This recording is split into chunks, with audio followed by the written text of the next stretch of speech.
Olivia Bennet stared at the half-empty closet, the bear hangers swinging slightly from the draft coming through the bedroom window.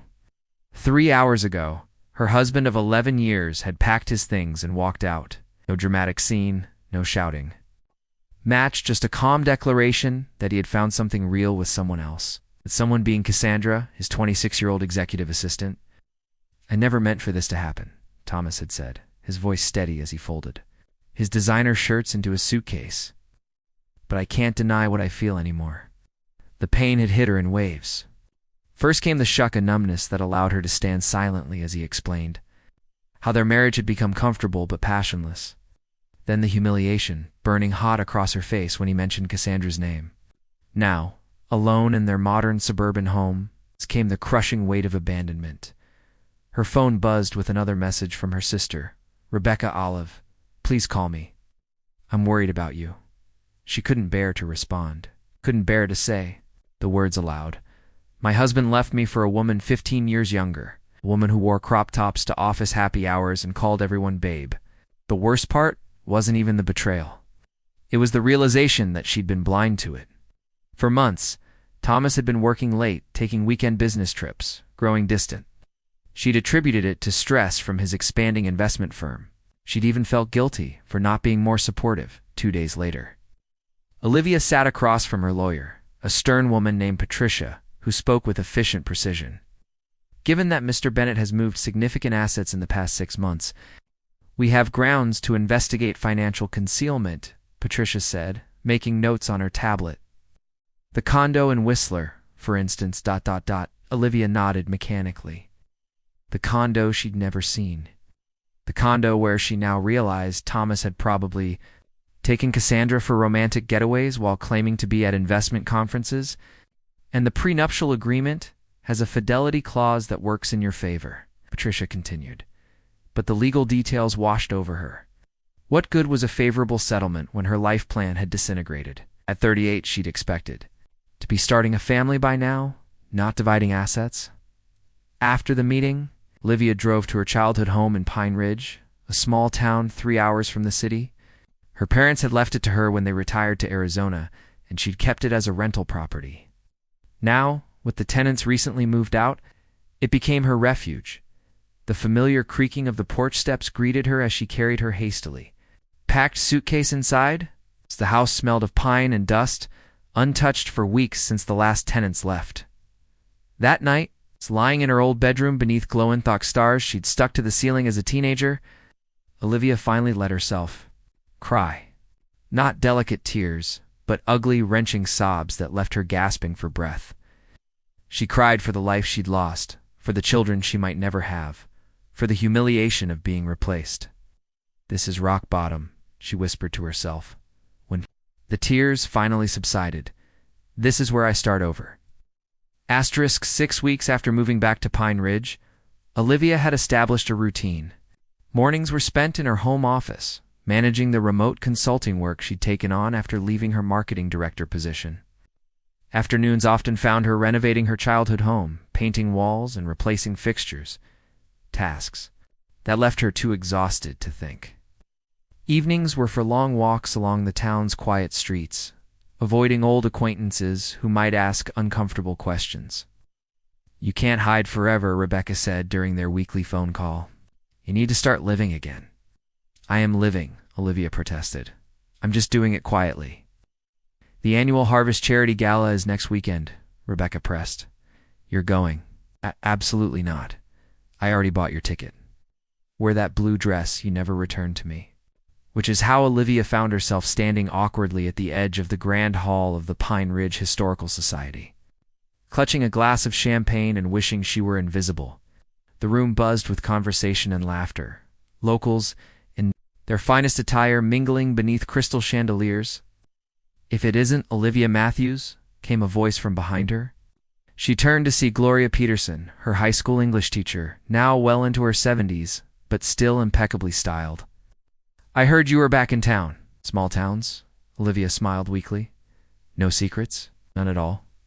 Gloria agreed then, lowered her voice.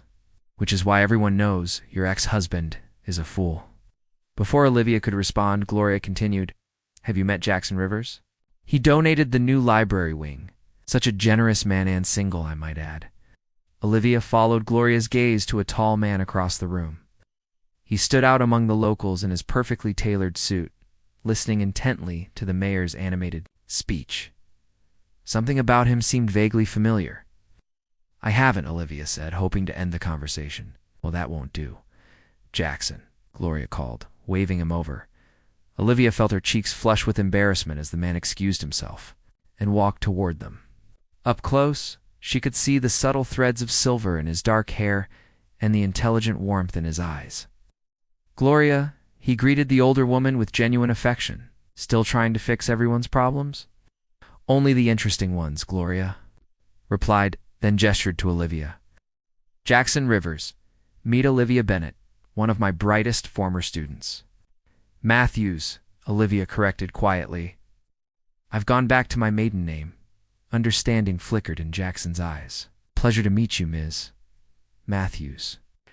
Jackson just opened the regional office for Rivers Investments here, Gloria explained. Bringing some big city opportunities to our little town. Olivia nearly choked on her champagne. Rivers Investments, the longtime competitor of Bennett Financial Group. She now remembered where she'd seen his face. In business magazines, often. Quoted criticizing Thomas's investment strategies. I should find my sister, Olivia said, suddenly desperate to escape. Actually, I was hoping for a rescue from the mayor's infrastructure plans, Jackson said smoothly. Perhaps we could get some air on the terrace, against her better judgment. Olivia nodded. Anything was better than standing here with Gloria's matchmaking gleam in her eye. Outside, the autumn air was crisp, the terrace lit by strings of delicate lights. Jackson offered her his jacket, which she declined with a polite smile. So, he said after a moment, Bennett? Any relation to Thomas Bennett? Olivia hesitated. Ex-husband, as of 3 months ago. Jackson's expression shifted subtly. I see. I know him, professionally. Your competitors. Rivals would be more accurate. He studied her face. I'm sorry about your divorce, are you? She challenged, surprising herself with her directness. A slow smile spread across his face. Honestly, not if he's the same Thomas Bennett I know.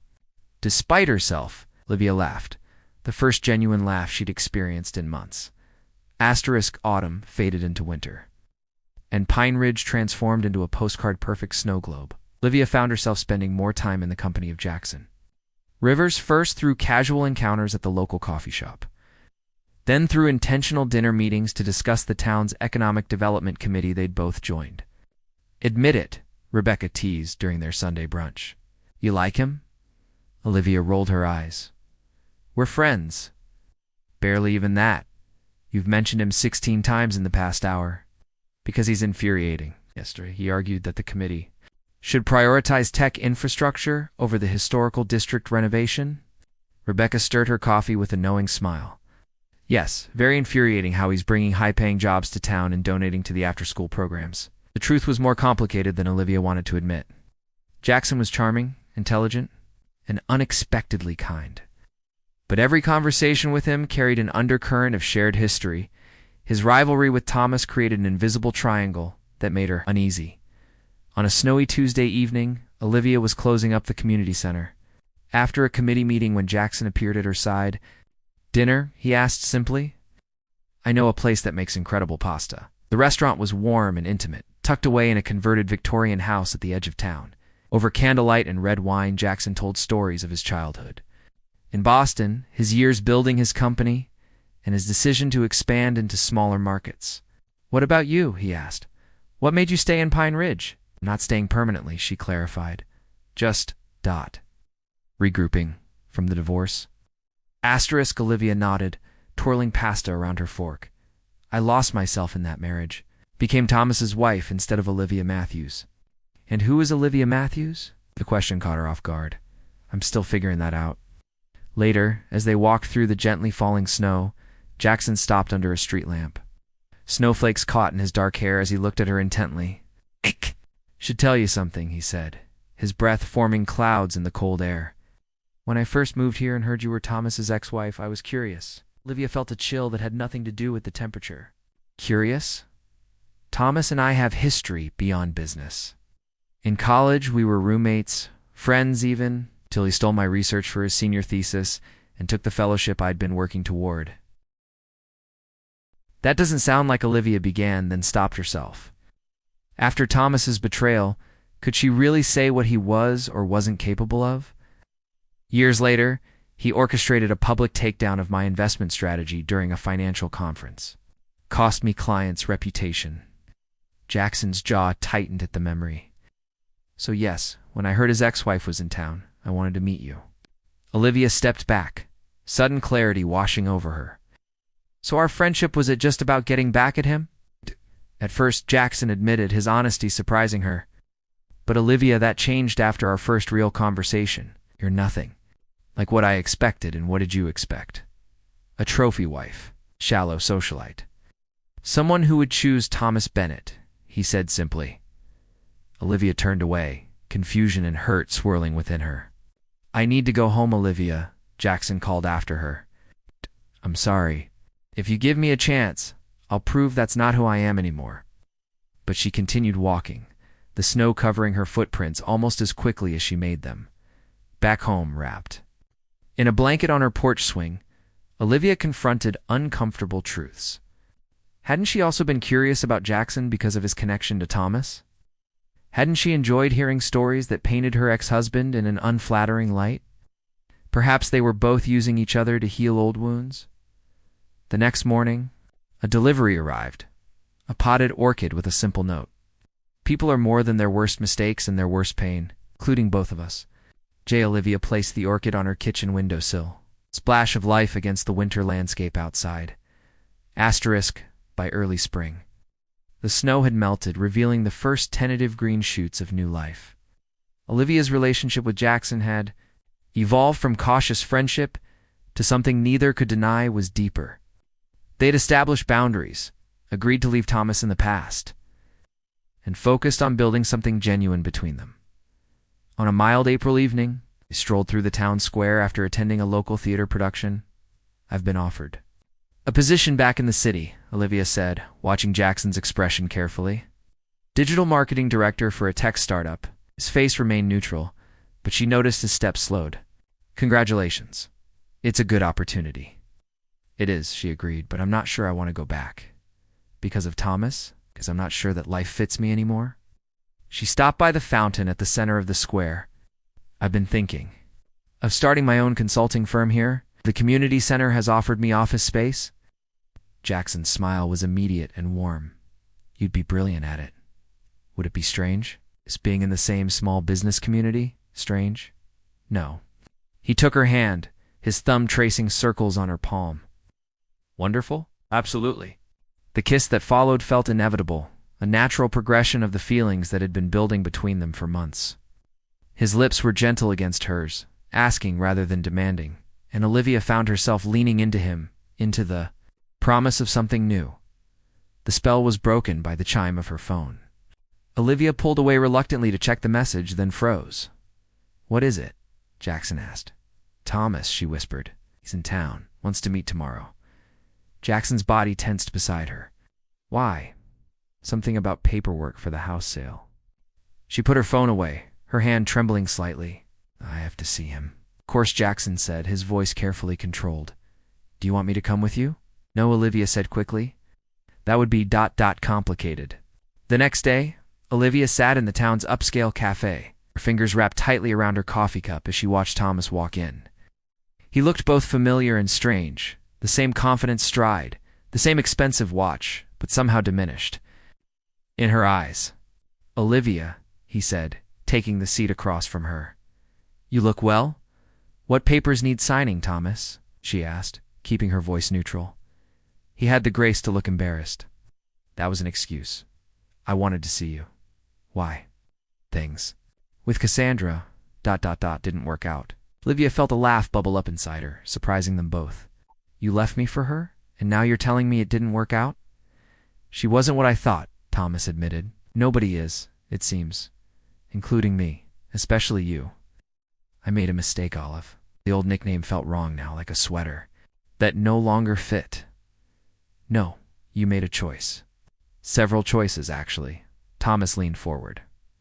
People can change their minds. I've been thinking about us, about trying again.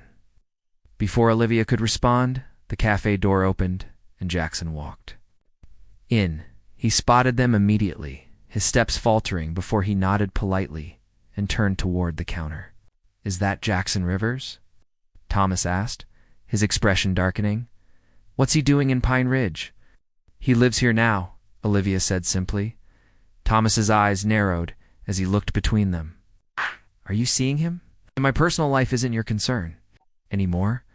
Rivers is a snake, Olivia. Whatever he's told you about me is probably true, she interrupted.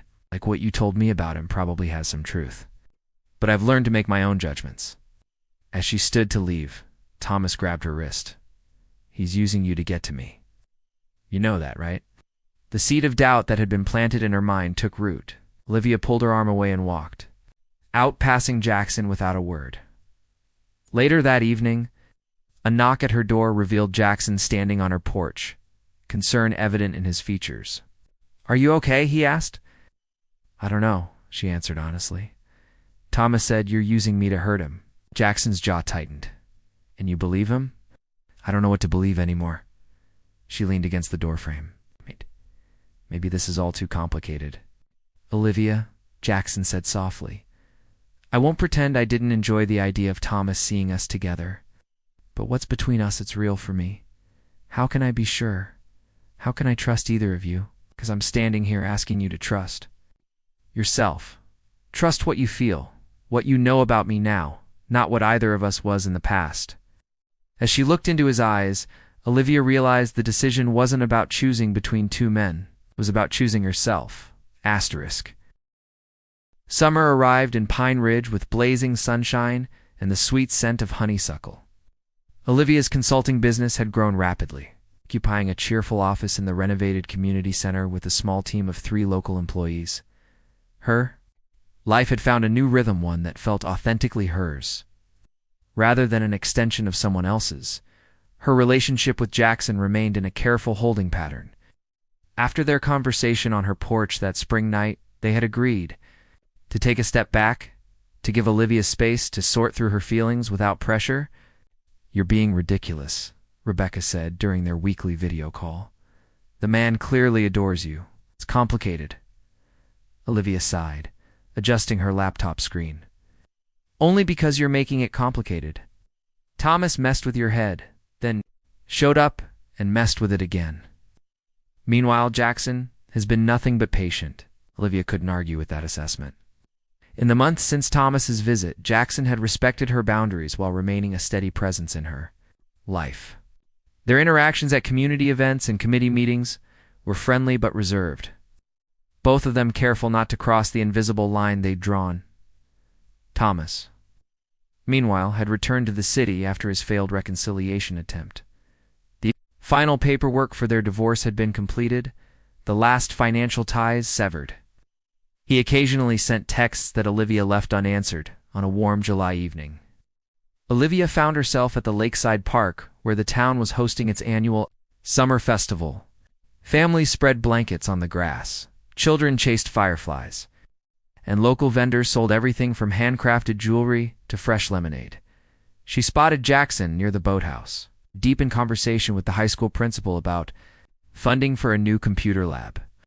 He laughed at something the principal said, his face lighting up in a way that made Olivia's heart tighten. Before she could approach them, a familiar voice spoke behind her. Olivia turned to find Thomas standing there, looking out of place in his designer clothes among the casual festival goers. There's nothing to talk about, she said firmly. 5 minutes, Olive, please. Against her better judgment, she followed him to a quiet spot near the water's edge. The setting sun cast long shadows across the lake's surface. I'm selling Bennett Financial, Thomas said without preamble. Rivers Investments made an offer. Olivia blinked in surprise. And you're accepting. It's a good offer. But more than that, ... Thomas hesitated, uncharacteristically uncertain. I'm tired of fighting, of proving myself. It's cost me everything that matters, including me, especially you. He met her gaze directly. I came to tell you myself before you heard it from him, and to apologize properly this time. Olivia studied the man she had once built her life around. In the golden light of sunset, she could see the signs of strain in his face. The slight slump of shoulders that had once been held rigid with pride. What happened with Cassandra? She found herself asking. A rueful smile crossed his face. She left me for someone younger. The irony wasn't lost on either of them. Laugh escaped Olivia's lips before she could stop it. I deserved that, Thomas acknowledged. It's probably deserved worse. No one deserves to be betrayed, Olivia said quietly. Not even you. They stood in silence for a moment, the festival sounds muted by the gentle lapping of water against the shore. Are you happy, Olive? Thomas finally asked. The question was simple, but the answer had been a long time coming, as she said, realizing the truth of it as she spoke. I am. With Rivers. With myself, she corrected.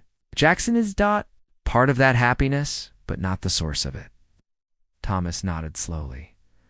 I think I'm starting to understand the difference. As he turned to leave, Thomas added, He's a better man than I gave him credit for. Maybe better than me. It was never a competition, Olivia said. At least it shouldn't have been. After Thomas walked away, Olivia remained by the water, processing the unexpected closure their conversation had provided. Ouch. She didn't hear Jackson approach until he spoke. It's everything. Okay? He asked, his voice careful. She turned to face him. You're buying his company. I was going to tell you tomorrow, Jackson said. Wanted to do it in person. Why didn't you tell me you were even negotiating? 'Cause it's business, not personal. He stepped closer. And because I didn't want you to think it had anything to do with us, doesn't it? Jackson shook his head. It's a smart acquisition. Thomas approached me, not the other way around. Olivia looked out over the water, gathering her thoughts. These past months, keeping distance between us, I needed to be sure that whatever I felt for you wasn't about him. It wasn't about revenge or rebounding or any of the messy reasons people sometimes find each other. And, Jackson asked, hope? Edging into his voice. And I miss you, she said simply. The real you, not the rival or the businessman or any of the other roles we've played. Jackson reached for her hand, intertwining his fingers with hers. I've missed you too, every day. I'm still figuring out who I am without Thomas, she warned. Still learning to trust my own judgment again, I know, he said. And I'm still learning how to let go of old grudges. We can figure it out together. As fireworks began to explode over the lake, painting the sky with brilliant colors, Olivia leaned into Jackson's embrace. There were no guarantees, no promises, that this relationship wouldn't face its own challenges. But for the first time in years, she was making choices based on her own heart, rather than someone else's expectations. Together sounds good, she whispered as his lips found hers. The fireworks reflecting in the water at their feet, bright bursts of color against the darkness. Like hope emerging from despair, like new beginnings born from painful endings. In the arms of a man who had once been her ex-husband's enemy, Olivia found not revenge or replacement, but redemption for both of them. Asterisk.